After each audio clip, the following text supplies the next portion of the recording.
चौड़ामल मोर्चा के राष्ट्रीय अध्यक्ष अभिषेक पासवान जी हैं और पासवान एकता मंच के समिति के सुनील पासवान जी। तो विभिन्न मुद्दों पर, सामाजिक मुद्दों पर हुआ कि सब लोग इकट्ठा हुए थे, तो सोचा कि इस पर कुछ बातचीत कर लिया जाए। तो सबसे पहले हम जानना चाहते हैं चंदन पासवान जी से, जो भीम आर्मी के प्रदेश अध्यक्ष भी रह चुके हैं और अब वर्तमान में भीम सैनिक दल के राष्ट्रीय संयोजक हैं। तो चंदन जी, अब भी यहाँ पर दलितों की मुख्य समस्याओं में क्या देखते हैं? क्या आपको लगता है कि अभी दलितों का मुख्य समस्या क्या है? देखिए, संविधान लागू हुआ सर, तब से अभी तक जो दिखने को मिल रहा है कि समाज में जो है, जो चीज पर बाबा साहब ने काम किया, आर्थिक, सामाजिक, शैक्षणिक और राजनीतिक और सांस्कृतिक, इन सारी चीजों से जो है आज भी जो है हमारा समाज जो है, अनुसूचित जाति दलित समाज आज भी वंचित है। कुछ परसेंट जो हद तक जो है संघर्ष कर कर जो है कुछ अपने समाज के कुछ लोग जो है उस कुछ हासिल किए हैं। कुछ माने उसको नगण्य कह सकते हैं, वो माने वो एक छोटा मोटा नहीं के बराबर, नहीं के बराबर हाँ, ठीक है। फिर भी वो भी कहीं ना कहीं संघर्ष कर रहे हैं। जैसे कर्मचारी रिजर्वेशन मिला है ना, उसके हिसाब से कुछ ना कुछ अपने जहां तक जो है संघर्ष करके संभव हो पा रहा, संघर्ष कर रहा है, मैंने तक वहां तक कारवा को बढ़ा। लेकिन आज भी अनुसूचित जाति की जो है, दलित समाज की वही दशा है, उससे बदतर दशा होने जा रहा है। क्यों कि समाज में ऐसी कृतियां फैलाई जा रही है, ऐसी मैंने उसको क्या कर सकते हैं, सिस्टम जनरेट किया जा रहा है, जिससे पुनः जो है वही स्थिति पैदा करने की स्थिति पैदा की जा रही है। मतलब गुलामी की ओर ले जाने का पूरा षड्यंत्र माले की षड्यंत्र पैदा किया जा रहा है। बताइए, 6443 जातियों में बांटा गया पहले, ठीक है, 6443 जातियों में। लेकिन ये जो आरएसएस का मुख्य एजेंडा है, जाति आधारित जो है, प्रत्येक जैसे देख रहे हैं आरएसएस का जो मुख्य एजेंडा है कि हर जगह जो है वो पार्टी उनका जो है, जो इंटरनल पार्टी है, दल है, राजनीतिक दल है, उसमें एक प्रकोष्ठ बनाया जाता है जिसमें दलित प्रकोष्ठ, और दलित प्रकोष्ठ के वैसे लोग चिन्हित किया जाता है जो समाज में वो जाकर लोगों को गुलबंद ठेकेदारी का काम करता है, जो कि वो जातीय इमोशन के इकट्ठा करता है। नहीं, वो तो आप कर रहे हैं दलित, एक मिनट, दलित प्रकोष्ठ आप बता रहे हैं, ठीक है, तो किस पार्टी में दलित प्रकोष्ठ नहीं है? सभी राजद में है, मतलब उसी का नकल तो सब लोग कर रहा है ना। और मान लीजिए कि जो भी दलित प्रकोष्ठ, अब तक कुछ जगह तो महादलित प्रकोष्ठ बना दिया, नीतीश कुमार ने तो महादलित प्रकोष्ठ बना दिया। तो अब महादलित प्रकोष्ठ बना के क्या संदेश मान लीजिए कि जा रहा है? इसका मतलब ये लोग सिर्फ समाज का काम कराने के लिए नहीं, इन प्रकोष्ठों का गठन समाज के हित के लिए नहीं, बल्कि समाज को तोड़ने के लिए, वोट दिलाने के लिए है, इसका ही ना मतलब है। जी जी जी, जरूर। इस पर हम कहना चाहेंगे सर कि देखिए, दलित और महादलित प्रकोष्ठ बनाने का मतलब, चाहे दलित प्रकोष्ठ सभी पार्टियां में है, हाँ ठीक है, लेकिन हम कहते हैं कौन ऐसी पार्टियां बिहार में, चाहे पूरे देश में, चाहे आपको यहाँ पे रूलिंग पार्टियां हैं, नाम नहीं लेना चाहते हैं, देश में रूलिंग पार्टियां हैं, उसमें क्या स्वर्ण प्रकोष्ठ देखे हैं कभी? नहीं है। क्यों नहीं है? हमारी आबादी आज जो जातीय जनगणना हुई है बिहार में, तो हमारी आबादी 21.5% माने लगभग अनुसूचित जाति जनजाति की आई है। 22% आई पूरे, तो 22% आई है। तो उसमें बताइए कि हमारी आबादी से स्वर्णों की जो है, हम किसी, देखिए इस वीडियो के माध्यम से किसी स्वर्ण पर हम टिप्पणी नहीं करना चाहते, ठीक है, इसलिए कि किसी हम जाति और किसी धर्म पर हम टिप्पणी नहीं करना चाहते, ठीक है, स्पष्ट है हमारा। लेकिन हम ये कहना, संदेश देना चाहते हैं कि अगर मानवतावादी को मानते हैं, समतावादी को मानते हैं, चाहे आप बाबा साहब अम्बेडकर को मानते हैं, फूले को मानते हैं, आपको महात्मा गांधी को मानते हैं, ठीक है, ये तो सभी लोग समतावादी बात करते थे। जब समतावादी बात करते थे, कुछ उसमें भी कुछ हमारे उस समय भी थे लोग जो कि समतावादी नहीं मानते थे, कुछ कृतियां थी, मैरिट डिमेरिट दोनों थी, लेकिन यहाँ पे अगर अभी वर्तमान स्थिति में जो है रूलिंग पार्टियां में स्वर्ण प्रकोष्ठ नहीं है, और यहाँ देख ले कि आप जो है दलित प्रकोष्ठ है, सभी जगह अनुसूचित जाति प्रकोष्ठ है, नेशनल लेवल की पार्टी में भी है।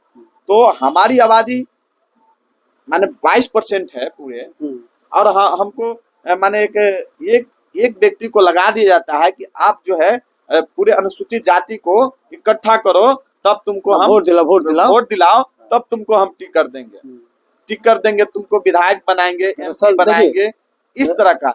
देखिए दरअसल है कि सवर्ण ही हावी है हर एक जगह। सवर्ण तो मालिक है ना, तो मालिक का कोई प्रकोष्ठ होगा? जो हाँकने वाले लोग हैं यही लोग हैं, SC ST OBC के, तो इनका प्रकोष्ठ रहेगा। अब मालिक बनकर बैठा हुआ है, ऐसा नहीं समाज पर सबसे सब हावी हर एक जगह वही है, तो वो दूसरे में वही तो जात पात बनाया, वही प्रकोष्ठ बनाया, वही सब कुछ बनाया, और उसी का नकल हमारे सब लोग करते हैं। देखिए ऐसा है सर कि 26 जनवरी 1950 को जो है हमारा देश गणतंत्र हुआ, संपूर्ण जो है स्वतंत्र गणतंत्र कह सकते हैं। हाँ, मतलब संविधान लागू हुआ थी ना, ठीक है। उससे पहले जो है मालिकाना जो स्थिति थी, उसके बाद जो है मालिकाना खत्म हो गया, इक्वलिटी की बात आई, मालिकाना खत्म होगा। देखिए कागज में देखिए मालिकाना खत्म हुआ संविधान के द्वारा, मनुस्मृति खत्म हुआ संविधान के द्वारा, लेकिन जो मानसिकता जो है जो धन संपत्ति है, धन संपत्ति का तो बंटवारा हुआ नहीं, तो धन संपत्ति सारा तो उन्हीं के पास है। और दूसरे में कल्चर की बात आपने वो किया कि कल्चरली मान लीजिए कि हम लोग उतना नहीं कर पा रहा, तो वजह है कि आज भी हम लोग हिंदू संस्कृति पर ही चलते हैं। जो हिंदू संस्कृति पर जब चलते हैं तो मनुस्मृति का जो मान लीजिए कल्चर है वही अडॉप्ट करते हैं ना, तो यही एक बड़ी समस्या। लेकिन धीरे धीरे समय रहते, जब तक हम संविधान को समझेंगे नहीं, तब तक हम अपने सही कल्चर पर नहीं जाएंगे। तो अभिषेक जी, आपसे छोटा सा एक सवाल है कि आप चौहड़मल सेना के माध्यम से क्या करना चाहते हैं समाज में? सर अभी तक हम लोग जो है सो अपने क्षेत्र जहाँ पे हम लोग अभी कार्यालय बनाए हैं, निर्वाणा दरियापुर ग्राम पंचायत में, वहाँ पे सर हम लोग बच्चों को मुफ्त शिक्षा देते हैं, और हम लोग गांव-गांव जा करके, घर घर जा करके अपने समाज के हर एक व्यक्ति को जागरूक करने का काम करते हैं, और वहाँ पे जाते हैं, और खास करके युवाओं को, युवा क्योंकि हम लोग का जागरूक नहीं, और इसी के कारण हम लोग का समाज का उत्थान नहीं होगा। हम लोग के युवा जो है दूसरे पार्टी और किसी और संगठन में जो सो झंडा ढोने का काम कर रहे हैं, और अपने समाज को जागरूक करने के लिए वो लोग कभी आगे नहीं आए। तो इसलिए युवाओं को मान लेके संगठित करना आपका हम, तो हम लोग अपने संगठन के माध्यम से अभी भी जो है सो मिनिमम जो है 500 बच्चे को मुफ्त शिक्षा दे रहे हैं। ये बहुत मान लीजिए खुशी की बात है। तो सुनील पासवान जी, आप क्या कर रहे हैं? आपका मान लीजिए संगठन किस रूप में समाज के काम आ रहा है? समाज के काम में सर हम लोग बहुत शिक्षा के मामले में बहुत नीचे अभी है। आज़ाद भारत में हम लोग आज़ाद नहीं है, तो इसलिए हम लोग का अपने खुद होगा इस पर सोचना, अच्छा कैसे हमको चलना है। फिर अंतिम सवाल सब लोगों से ये शब्दों में करना पड़ेगा कि जैसे कल मैंने एक सवाल किया था रामाशंकर आर्य से कि भाई एक नाथ सांपनाथ एक तरफ है, एक तरफ नागनाथ है, तो हमको क्या करना चाहिए? दोनों संविधान के विरुद्ध में जाकर हमारे हकों, हुकूकों और अधिकारों को छीनने का काम मान कर रहा है। तो मतलब एक तरफ मान लीजिए कि बीजेपी है और एक तरफ मान लीजिए कि बिहार की जो सरकार है, मौजूदा सरकार है। तो इस परिस्थिति में वहाँ सवाल तो गोल मटोल मिल गया। लेकिन आज जब हम टहल रहे थे तो एक आदमी ने कहा कि भाई एक आदमी जब गर्दन उतारने के लिए तैयार है और एक आदमी बाह काटने के लिए तैयार है, तो सबसे बेहतर क्या रहेगा? तो सर यही रहेगा कि हम लोग विकलांग होकर के जो सो भीख मांगने से अच्छा कि एक बार में लड़ के मर, गर्दन ही कटवा, गर्दन कट जाए तो मान लीजिए कि अगर मान लीजिए कि गर्दन कट जाएगा एक बार खत्म, अगर विकलांग दोनों हाथ काट देगा तब तो विकलांग हो जाएगा। विकलांग होने का मतलब भीख मांगना पड़ेगा, है कि नहीं? तो भीख मांगने से अच्छा है कि लड़ते लड़ते मर जाए आदमी, लड़ते लड़ते गर्दन कटा ले। तो यही मान लीजिए कि आज का लहू लुहाब यही है कि कहना चाह रहे थे सर जी कि मालिकाना वाला जो बात आई, हाँ, तो हम तो किस आजाद स्वतंत्र भारत में जी रहे हैं इसको पहले जानना होगा। हाँ, किस गणतंत्र देश और राज्य में जी रहे हैं इसको पहले समझना होगा। बाबा साहब कहते थे कि हम भारत के शासक हैं। तो शासक बनने के लिए, बनाने के लिए एक तरफ मेरा हाथ कट रहा है, एक तरफ गर्दन कट रहा है, तो कौन लोग काट रहे हैं, हमारे इस चीज को समझना चाहिए, हमारे समाज को चिन्हित करना चाहिए। और हमारे जैसे समाजवादी, सामाजिक न्याय की क्रांति करने वाले बहुत सारे नेता, जैसे मानवर काशीराम साहब ने भी बहुत सारी चीज को अपने तरह से डिफाइन किया। उसी तरह से बिहार में माने संपूर्ण क्रांति के, सामाजिक क्रांति के माने एक योद्धा श्रद्धेय आदरणीय रामविलास पासवान ने कहा इस देश को और इस संविधान को बचाने की जरूरत के लिए जो है नियत और नीति की जरूरत है, नियत और नीति की जरूरत है। इसलिए कि समाज में नेताओं की कमी नहीं, समाज में जो है नेताओं की कमी नहीं है, नीति भी ठीक है, नीति भी ठीक है, नियत ठीक नहीं, लेकिन नियत सही नहीं है। और जब तक उसका नियत सही नहीं होगा तब तक संविधान को भी सुरक्षित नहीं रख सकता है, और न देश को सुरक्षित रख सकता है, न अपने समाज को सुरक्षित रख सकता है। और कहते थे कि बाबा साहब भी लेबर यूनियन बनाए, लेबर पार्टी बनाए। उसी तरह से उसी भाषा को डिफाइन किए श्रद्धेय रामविलास पासवान, कहें कि पावर टू द पुअर, गरीबों की ताकत।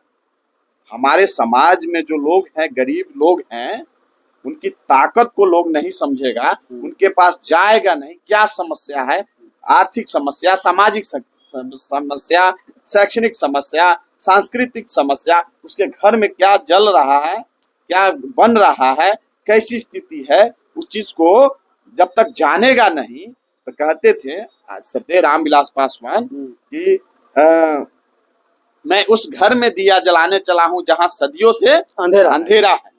वहां अपने जब तक रहे, उनका जो सामाजिक काल था तब तक उनका अच्छा रहा।